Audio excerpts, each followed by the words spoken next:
کون سی چیز ہے جو آپ کو سب سے زیادہ اللہ یاد دلاتی ہے؟ وہ عبادت ہے دعا.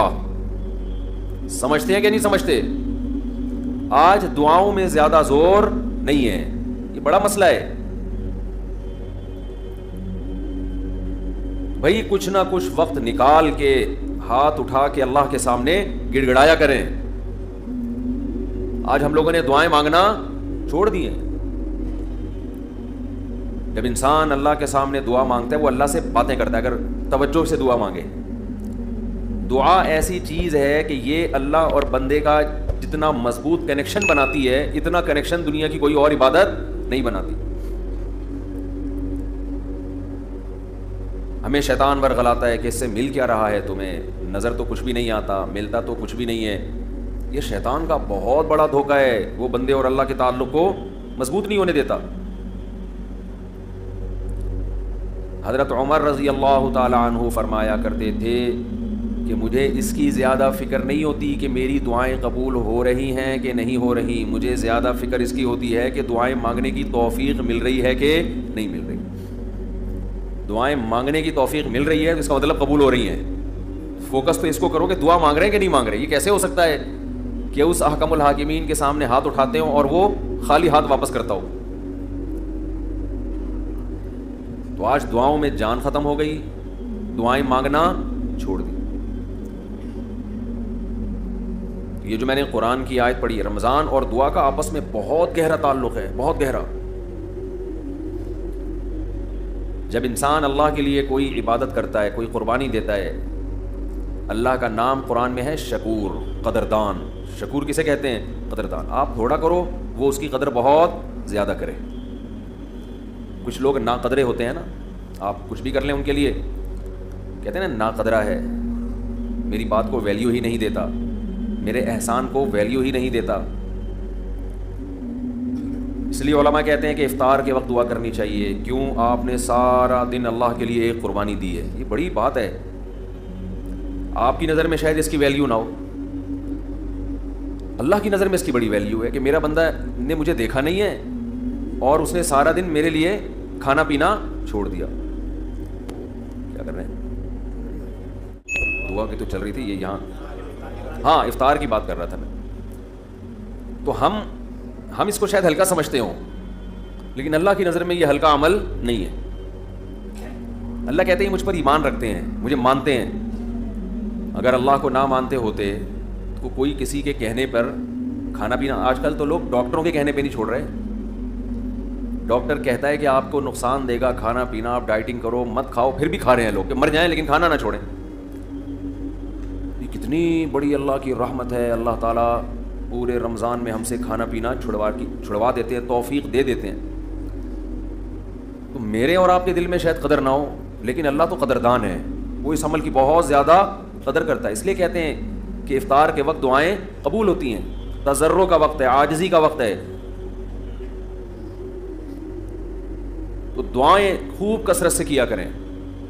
نبی صلی اللہ علیہ وسلم نے فرمایا دعا رو کے مانگو, اور رونا نہ آئے تو رونے جیسی صورت بنا لو, صورت بنا لو رونے جیسی. ارے نبی نے ہمیں, کیونکہ اللہ کے سفیر ہیں نا, اللہ کا پیغام لے کر آئے, تو ہر چیز میں ہمیں گائیڈ کر دیا ہے. غیر مسلم کے پاس نہ مانگنے کا طریقہ ہے, کس سے مانگنا ہے یہ بھی نہیں پتا, کیا مانگنا ہے یہ بھی نہیں پتا. کبھی ادھر جا کے مانگ رہا ہے, کبھی ادھر جا کے مانگ رہا ہے, یہ بھی نہیں پتا مانگنا کس سے, کیسے مانگنا ہے. کوئی یوں مانگ رہا ہے, کوئی کسی اور اسٹائل سے مانگ رہا ہے, یہ بھی نہیں پتا. کون سے ٹائم پہ مانگنا ہے جس میں قبولیت کا امکان زیادہ ہے, یہ بھی نہیں پتا. تو اللہ کے حبیب صلی اللہ علیہ وسلم نے ہمیں یہ بھی بتایا مانگنا کیا ہے, یہ بھی بتایا کس ٹائم پہ مانگنے کی فضیلت زیادہ ہے, اور یہ بھی بتایا مانگنا کیسے ہے, دل کی کیفیت کیا ہونی چاہیے, ظاہر کی کیفیت کیا ہونی چاہیے. تو سب سے زیادہ دیکھو, اللہ سے محبت ایک دفعہ دل میں تھوڑی سی چنگاری پیدا ہو گئی نا, تھوڑا سا تعلق اللہ سے کنیکشن بحال ہو گیا, اس کا دنیا میں سب سے پہلا فائدہ ملتا ہے سکون. اس کا جو دنیا میں سب سے فوراً کیش فائدہ ملتا ہے نا, کیش, وہ کیا ملتا ہے؟ سکون. آدمی اپنے آپ کو محفوظ سمجھنا شروع کر دیتا ہے کہ یار میں نے اپنے آپ کو کس کے حوالے کر دیا؟ اللہ کے. سب سے پہلا فائدہ یہ کہ بالکل ایسے جیسے ڈاکوؤں کا خطرہ ہو چاروں طرف سے, اور آپ نے دیکھا جی پولیس کی 3-4 موبائلیں ہمارے گھر کے قریب آ کے کھڑی ہو گئیں, آدمی لوگ سکون میں آ جاتے ہیں, یار کم از کم یہاں پر موبائل اسنیچنگ نہیں ہوگی, سکون سے سو جاؤ. تو جب انسان اللہ سے مانگتا ہے اور اپنے آپ کو اللہ کے حوالے کرتا ہے, اور اللہ تعالیٰ نے مانگنے میں کوئی شرطیں نہیں لگائیں, یہ بڑی زبردست بات ہے. کوئی شرطیں نا کہ یہ والے قوائف پورے کرو گے تو پھر مجھ سے مانگو, ورنہ تمہیں مانگنے کی اجازت نہیں ہے. کوئی چرسی ہے تو جب تک چرس نہیں چھوڑے گا مجھ سے مانگ نہیں سکتا.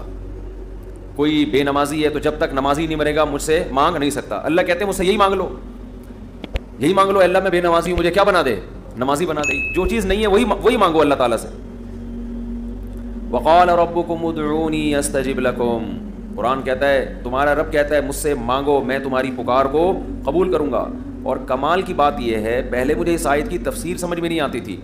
اللہ کہتے ہیں مانگو میں تمہیں دوں گا, نہیں مانگو گے ایسے متکبرین کے لیے میں نے جہنم کی آگ رکھی ہے بھائی, یہ سمجھ سے بالاتر. میں آپ سے کہہ رہا ہوں مجھ سے قرضہ مانگو, آپ کہتے ہیں شکریہ جی آپ نے آفر کی, ضرورت ہوئی تو مانگیں گے, نہیں تو ٹھیک ہے جی بہت شکریہ. میں کہہ رہا ہوں اگر نہیں آئے نا مانگنے کے لیے, پھر دیکھو میں گنڈے بھیجوں گا, کٹ لگواؤں گا. آپ کہو گے یہ کون سا طریقہ ہے بھائی, یہ مجھ پر احسان کر رہے ہو یا گن پوائنٹ یہ زبردستی کروا رہے ہو کام. سمجھ میں آ رہی ہے بات کہ نہیں آ رہی ہے؟ آپ کہو گے یہ کون سا احسان کا طریقہ ہے. میں آپ سے کہہ رہا ہوں کہ آپ میری دعوت پہ آئیے گا, مجھے بڑی خوشی ہوئی ہوگی, آپ کہیں گے تھینک یو بہت شکریہ آپ کا, آپ نے یاد کیا. پھر میں کہتا ہوں اگر نہیں آئے نا گنڈے بھیج کے میں کٹواؤں گا. آپ کہو گے یہ زیادہ ہو گئی ہے, یہ کیا ہو گئی ہے, یہ دعوت نہیں ہے, یہ تو ایک طرح کا جرمانہ ہے میرے اوپر لگا دیا تم نے. تو اللہ تعالیٰ تو یہی انداز اختیار کر رہے ہیں کہ مجھ سے مانگو میں تمہیں دوں گا. ان الذین یستکبرون عن عبادتی سیدخلون جہنم داخرین, نہیں مانگا تو ایسے لوگ ذلیل ہو کر جہنم میں داخل ہو گئے. یہ کچھ بات سمجھ میں آ رہی ہے بھائی؟ یہ تو عجیب سی بات ہے نا کہ مانگو, نہیں مانگا تو میں نہیں چھوڑوں گا تمہیں. اصل بات یہ ہے بعض دفعہ کام پڑتا ہے لیکن وہ چاہتا ہی نہیں ہے کہ کام ہو, ایسا ہی رہے معاملہ. لیکن اللہ کے ہاں یہ تینوں آپشن آپ کے پاس نہیں ہے. آپ یہ کہیں کہ اللہ تو نے مجھ سے کہا تھا کہ میں تجھ سے مانگوں, لیکن میری کوئی ایسی ضرورت ہی نہیں جو میں مانگوں تجھ سے. یہ کہہ سکتے ہو کیا ہے بھائی؟ اس کا مطلب تم اللہ سے مستغنی ہو گئے. اللہ کے دیے بغیر بھی تمہیں دائیں بائیں سے تمہارے کھانچے کھلے ہوئے ہیں, جو اگر کھلے ہوئے ہیں تو وہ کھانچے کس کے اختیار میں ہیں؟ وہ تو اللہ کے ہاتھ میں. آپ یہ بھی کہہ سکتے ہو کہ مجھے اس لیے مانگنے کی ضرورت نہیں کہ میرے تو سارے مسائل حل ہو رہے ہیں, میں صبح میری جاب لگی ہوئی ہے, میری تنخواہ ہے, ایک ملٹی نیشنل کمپنی میں اچھی سیٹ پر بیٹھا ہوا ہوں میں, میری سیلری گھر آ جاتی ہے, مہنگائی بھی نہیں ہے, پیٹرول بھی نئی حکومت نے سستا کر دیا ہے وغیرہ وغیرہ, تو اب تو کوئی مسئلہ ہی نہیں ہے. وہ اللہ کہے گا اگر کوئی مسئلہ نہیں ہے بالفرض, اول تو پاکستان میں ہو اور مسئلہ نہ ہو, یہ ہو نہیں سکتا.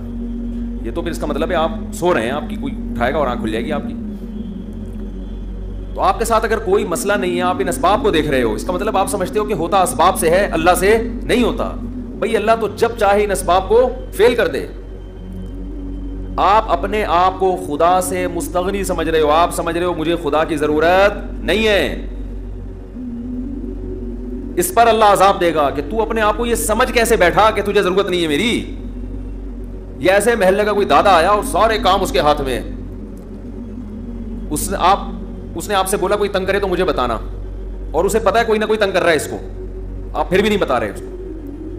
وہ بلائے گا, بولے گا بھائی آپ کیوں نہیں بتا رہے؟ آپ کہتے ہیں بھائی کوئی مجھے تنگ کر رہا ہے تو میں برداشت کر رہا ہوں, اس لیے نہیں بتا رہا. اس پہ غصہ نہیں آئے گا اس کو.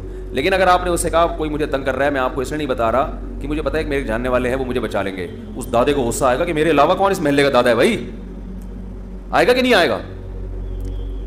تو اللہ کے سامنے ہم یہ بھی نہیں کہہ سکتے کہ اللہ یہ پریشانیاں مجھے تنگ کر ہی نہیں رہی ہیں, مجھے کوئی ٹینشن ہے ہی نہیں. یہ بھی نہیں کہہ سکتے. اس لیے نہیں کہہ سکتے کہ ہم انسان ہیں, مخلوق ہیں, اللہ کے ہاتھ میں سارے اسباب ہے. وہ جب پریشان کرنے پر آئے گا, وہ مصیبتیں دینے پر آئے, ہم میں سے کسی میں دم نہیں ہے کہ ان مصیبتوں کو اس کی توفیق کے بغیر برداشت کر لیں. یہ ممکن نہیں ہے. اور یہ بھی ممکن نہیں ہے اس کے علاوہ کوئی وہ مصیبتیں ہم سے دور کر دے. کتنی بڑی وعید ہے دعا نہ مانگنے پر.